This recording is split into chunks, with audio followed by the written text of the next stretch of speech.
नमस्कार, TV9 मराठीमध्ये आपल्या सगळ्यांचं स्वागत। मी निखिल आणि माझ्यासोबत आहे। नमस्कार, मी सागर जोशी। आणि सायन कोळीवाड्यामध्ये पोलीस आणि भाजप कार्यकर्त्यांमध्ये शाब्दिक चकमक झालेली आहे। प्रसाद लाड आणि प्रवीण दरेकर यांची पोलिसांसोबत शाब्दिक चकमक झाली।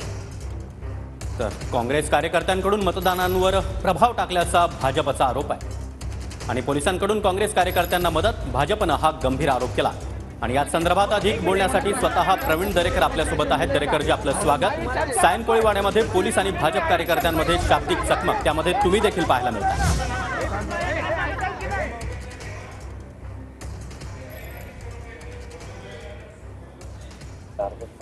हॅलो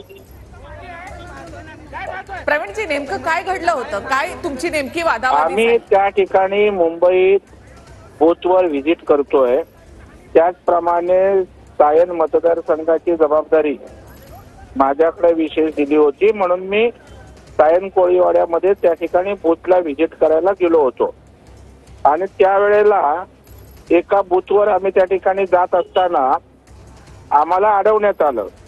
तर ठीक आहे, अडवण्यात आलं, ओके होतं, परंतु तिथे नितीन सोनकांबळे नावाचा अधिकारी होता आणि PSI रेश्मा पाटील, एका बाजूला उबाटाची सगळी लोक त्या ठिकाणी आज जात होती, त्यांचा नगरसेवक कांबळे त्यांच्या समवेत, आणि दुसऱ्या बाजूला एखादी सुपारी घ्यावी अशा पद्धतीनं सोनकांबळे नावाचा अधिकारी अत्यंत अर्वाच्य भाषेत अत्यंत उर्मटपणे त्या ठिकाणी बोलत होता।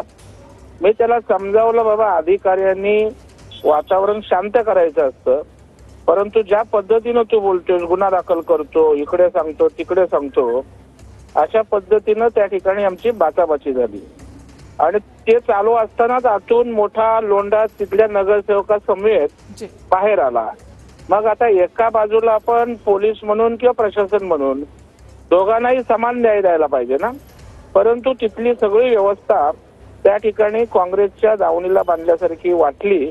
आणि म्हणून आम्ही वडाळा पोलीस स्टेशनला गेलो।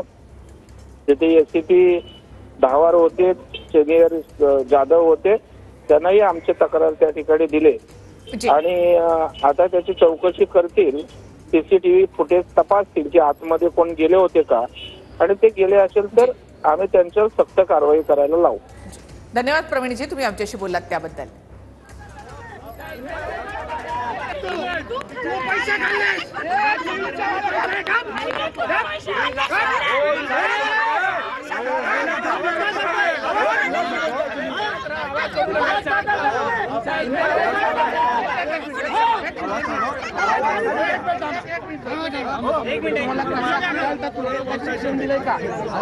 चर्चा करतोय तुमच्या सिनियर मी आयुष्यात पहिल्यांदा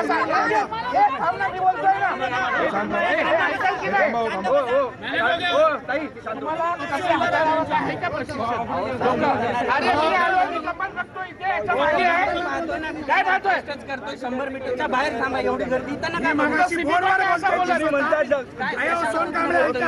अधिकारी आम्ही बोलतोय, फोनवर बोलतोय, ही समस्या काय स्वतःला? अहो साहेब, गुन्हा दाखल करा, गुन्हा दाखल साहेबांसमोर बोलले, मला शोभत नाही। बघा, आम्ही काही बोलणार नाही, पैसे घेतले, 10 गुन्हे घे।